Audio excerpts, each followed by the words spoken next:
সম্মানিত দর্শক, আসসালামু আলাইকুম। কতগুলো জে-10C কিনবে বাংলাদেশ?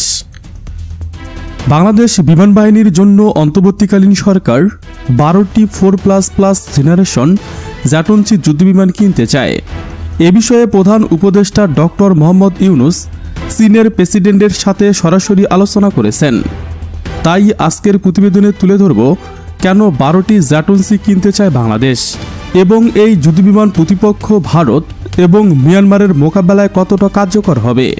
গত মার্চ মাসে চীন সফর করেন প্রধান উপদেষ্টা, যার অন্যতম উদ্দেশ্য ছিল প্রতিরক্ষা এবং দ্বিপাক্ষিক সম্পর্ক এগিয়ে নেওয়া, যেখানে বিমান বাহিনীর জন্য 12টি জ্যাটনসি ক্রয়ের আগ্রহ প্রকাশ করেন ডক্টর মোহাম্মদ ইউনুস। এ বিষয়ে পজিটিভ মতামত দিয়েছেন চীনের প্রেসিডেন্ট শি জিনপিং। বাংলাদেশ মাত্র 12টি জ্যাটনসি ক্রয় করতে চায়। তার অন্যতম কারণ, এটি RAMC টেন্ডারের আওতায় ক্রয় করা হবে না, বরং বাংলাদেশ বিমান বাহিনী বর্তমানে 36টি F-7 ফাইটার অপারেট করে, সেগুলোকে রিপ্লেস করবে, কারণ এগুলো পুরনো হয়েছে। সাম্প্রতিক সময়ে যার একটি মাইলস্টোন কলেজ বিধ্বংস করেছে। তাই ধারাবাহিকভাবে 3 ধাপে 12টি করে J2G চুক্তির আওতায় মোট 36টি জ্যাটনসি যুদ্ধবিমান কিনবে বাংলাদেশ। অতীতেও F-7 ফাইটারগুলো সরকার টু সরকার চুক্তির মাধ্যমে কিনেছিল। অন্যদিকে MRC বাংলাদেশ বিমান বাহিনীর আলাদা একটি প্রকল্প, যা ওপেন ট্রেডের আওতায় ক্রয় করা হয়, অর্থাৎ এখানে প্রতিযোগিতা হবে এবং সবচেয়ে ভালো ফলাফল করবে যে যুদ্ধবিমান, সেটাই ক্রয় করবে বিমান বাহিনী, যার আওতায় 16টি যুদ্ধবিমান কিনবে। সুতরাং জ্যাটনসি ক্রয় করা হচ্ছে শুধুমাত্র F-7 ফাইটারকে রিপ্লেস করার জন্য। সরকার নিঃসন্দেহে বিমান বাহিনীর পরামর্শ অনুযায়ী সিদ্ধান্ত নিয়েছে। বাংলাদেশ বিমান বাহিনীর নিকট F-7 রিপ্লেস করার জন্য একাধিক অপশন ছিল। তাই তালিকায় ছিল যুক্তরাষ্ট্রের F-6, সুইডেনের গ্রিপেন এবং পাকিস্তানের জে ফাইটার। তবে যুক্তরাষ্ট্র এবং সুইডেনের যুদ্ধবিমান অপারেট করে বাংলাদেশ অভ্যস্ত নয়, ফলে তা করতে হলে বড় ধরনের অবকাঠামো উন্নয়ন এবং প্রশিক্ষণের মধ্য দিয়ে যেতে হবে, যা হবে ব্যাপক ব্যয়বহুল। ফলে বাংলাদেশ বিমান বাহিনী চীনের অপশনকে নির্বাচন করে। যদিও পাকিস্তানের জেফ সেরা এবং সাশ্রয়ী বিকল্প ছিল, তবে বাংলাদেশ বিমান বাহিনী বরাবরই আধুনিক সমরাস্ত্র ক্রয় করতে আগ্রহী। বর্তমান বিশ্বে জ্যাটনসি ফাইটারকে পৃথিবীর অন্যতম সেরা ব্যাটেল গ্রুপ যুদ্ধবিমান হিসেবে বিবেচনা করা হয়। ফলে প্রতিপক্ষ ভারত এবং মিয়ানমারের জন্য বড় ধরনের চ্যালেঞ্জ তৈরি করতে পারে বাংলাদেশ বিমান বাহিনী। জ্যাটনসি এবং PL-15 এয়ারক্রাফট মিসাইলের কম্বো দক্ষিণ এশিয়া এক প্রকার অপ্রতিদ্বন্দ্বী, যার প্রমাণ সাম্প্রতিক সময় দিয়েছে পাকিস্তান বিমান বাহিনী। ভারতের সঙ্গে আকাশযুদ্ধে 7-0 ব্যবধানে জয়লাভ করেছে পাকিস্তান, যার প্রধান হাতিয়ার ছিল জ্যাটনসি এবং PLF air two air missile. ভারতীয় বিমান বাহিনীর রাফাল, সুখোই এবং মেঘের মতো অত্যাধুনিক চতুর্থ প্রজন্মের যুদ্ধবিমানকে ধ্বংস করেছে। ফলে বাংলাদেশ বিমান বাহিনী জ্যাটনসি পেলে সহজেই ভারত এবং মিয়ানমারকে চাপে রাখতে পারবে, কেননা মিয়ানমার বিমান বাহিনী অপারেট করে SUMT, JF-7 ব্ল্যাক 2 এবং MiG-9 যুদ্ধবিমান, আর এর মধ্যে 2টি ইতিমধ্যে সফলভাবে ধ্বংস করেছে জ্যাটনসি ফাইটার। এছাড়া মিয়ানমারের JF ব্ল্যাক 2 যুদ্ধবিমান জ্যাটনসি ফাইটারের সামনে কোনোভাবেই টিকবে না, কেননা Myanmar PL-12 air two air missile পাশাপাশি সক্ষমতার দিক থেকে অনেক পিছিয়ে। অন্যদিকে ভারতের সকল যুদ্ধবিমানকে পরাজিত করেছে এই জ্যাটনসি ফাইটার। পাকিস্তানের অসাধারণ সফলতার জন্য জ্যাটনসি ফাইটারের কাস্টমাইজেশন গুরুত্বপূর্ণ ভূমিকা রেখেছে। ফলে পাকিস্তানের পরামর্শে একই ধরনের কাস্টমাইজেশনের পথে যাবে বাংলাদেশ বিমান বাহিনী। দেশটি তাদের চাহিদা অনুযায়ী একাধিক ইস্যুতে তুলনামূলক শক্তিশালী আধুনিক যুক্ত করে থাকবে। পাকিস্তান এবং চীনের প্রতিরক্ষা বিশ্লেষকদের মতে, পাকিস্তান গ্যালিয়ন নাইট্রেট প্রযুক্তি SU রাডার সিস্টেম যুক্ত করেছে, যার রেঞ্জ প্রচলিত জ্যাটনসি ফাইটারের তুলনায় অনেক বেশি, কেননা প্রচলিত সংস্করণের সর্বোচ্চ রাডার রেঞ্জ 1 স্কোয়ার মিটার, টার্গেটের জন্য মাত্র 90 থেকে 100 কিলোমিটার। ভারতীয় রাফাল যুদ্ধবিমান রাডার ক্রস সেকশন মাত্র কয়েক স্কোয়ার মিটার কিংবা তার চেয়ে কম। ফলে প্রচলিত রাডার সিস্টেম থাকলে জ্যাটনসি ফাইটার রাফালের বিপরীতে জয়লাভ করতে পারবে না, কেননা রাফাল যুদ্ধবিমানের রয়েছে RB-2 SSC রাডার সিস্টেম, যার রেঞ্জ 1 স্কোয়ার মিটার, টার্গেটের জন্য 110 থেকে 150 কিলোমিটার পর্যন্ত।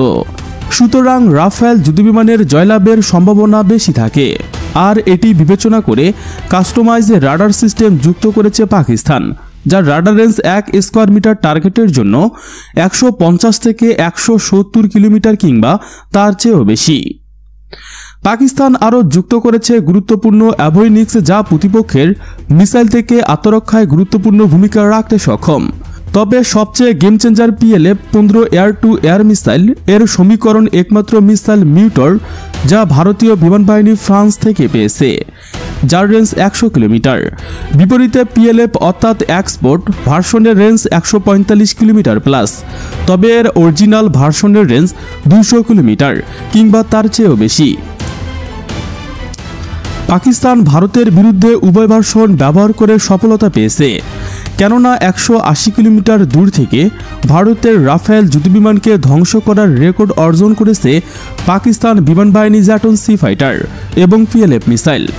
বাংলাদেশ বিমান বাহিনী জ্যাটন সি ক্রয় করলে তার সঙ্গে PLF-E ভার্সন পাবে, যা প্রতিপক্ষের মোকাবেলায় যথেষ্ট। এছাড়াও এর সঙ্গে পাবে গুরুত্বপূর্ণ CM 400 কেজি সুপারসনিক মিসাইল, যার রেঞ্জ 250 কিলোমিটার। এর গতি প্রায় হাইপারসনিক অর্থাৎ ম্যাক 5 পর্যন্ত। সাম্প্রতিক সময়ে এই মিসাইল ব্যবহার করে ভারতের S-400 এয়ার ডিফেন্স সিস্টেম ধ্বংস করেছে পাকিস্তান বিমান বাহিনী। বাংলাদেশ সীমান্ত থেকে মাত্র 40 কিলোমিটার দূরত্বে হাসিমারা বিমানঘাটিতে S-400 এর এয়ার ডিফেন্স সিস্টেম এবং রাফেল যুদ্ধবিমান মোতায়েন করেছে ভারত। বাংলাদেশ বিমান বাহিনীর জন্য তাই পরীক্ষিত জ্যাটন সির সঙ্গে PLF এবং CM 400 AKG missile game changer হবে। এর পাশাপাশি ভবিষ্যতে PL-16 এবং 17 এর মতো ভেরি লং রেঞ্জ এয়ার টার্মিনাইস পাওয়ার সম্ভাবনা রয়েছে, যার রেঞ্জ 270 থেকে 400 কিলোমিটার পর্যন্ত। তবে প্রতিপক্ষের সঙ্গে শুধু কোয়ালিটি দিয়ে যুদ্ধ করা সম্ভব নয়, সংখ্যাও গুরুত্বপূর্ণ। কেননা ভারতীয় বিমান বাহিনী প্রায় 500টি যুদ্ধবিমান অপারেট করে, যার 100টি বাংলাদেশের বিরুদ্ধে ব্যবহার করতে পারবে। 2035 সালে নাগাদ এই সংখ্যা 80টি অতিক্রম করবে, ফলে বাংলাদেশের বিরুদ্ধে 150টি ব্যবহার করতে পারবে। যুদ্ধকালীন সময় যা 200টি ব্যবহার করতে পারবে। অন্যদিকে মিয়ানমার বাংলাদেশের বিরুদ্ধে 50টি যুদ্ধবিমান ব্যবহার করতে পারবে, যা চতুর্থ প্রজন্মের। ফলে বাংলাদেশের কমপক্ষে 3 ভাগের 1 ভাগ যুদ্ধবিমান অন্যতম প্রয়োজন হবে প্রতিপক্ষের মোকাবেলায়। বিমান বাহিনীর ডিটারেন্স বজায় রাখতে ব্যর্থ হবে। সুতরাং বাংলাদেশ বিমান বাহিনীর চতুর্থ প্রজন্মের কমপক্ষে লাগবে 2035 সাল নাগাদ। সুতরাং জ্যাটন সি ক্রয় করা হচ্ছে শুধুমাত্র F-7 ফাইটারকে রিপ্লেস করার জন্য। সরকার নিঃসন্দেহে বিমান বাহিনীর পরামর্শ অনুযায়ী সিদ্ধান্ত নিয়েছে। বাংলাদেশ বিমান বাহিনীর নিকট AF-কে রিপ্লেস করার জন্য একাধিক অপশন ছিল, তাই তালিকায় ছিল যুক্তরাষ্ট্রের F-6, সুইডেনের গ্রিপেন এবং পাকিস্তানের JF ফাইটার। তবে যুক্তরাষ্ট্র সুইডেনের যুদ্ধবিমান অপারেট করে বাংলাদেশ অভ্যস্ত নয়, ফলে তা ক্রয় করতে হলে বড় ধরনের অবকাঠামো উন্নয়ন এবং প্রশিক্ষণের মধ্য দিয়ে যেতে হবে, যা হবে ব্যাপক ব্যয়বহুল। ফলে বাংলাদেশ বিমান বাহিনী চীনের অপশনে নির্বাচন করে। যদিও পাকিস্তানের JF আরও সাশ্রয়ী ছিল, তবে বাংলাদেশ বিমান বাহিনী বরাবরই আধুনিক সমরাস্ত্র ক্রয় করতে আগ্রহী। বর্তমান বিশ্বে জ্যাটন সি ফাইটারকে পৃথিবীর অন্যতম সেরা ব্যাটল প্রুফ যুদ্ধবিমান হিসেবে বিবেচনা করা হয়। ফলে প্রতিপক্ষ ভারত এবং মিয়ানমারের জন্য বড় ধরনের চ্যালেঞ্জ তৈরি করবে বাংলাদেশ বিমান বাহিনী।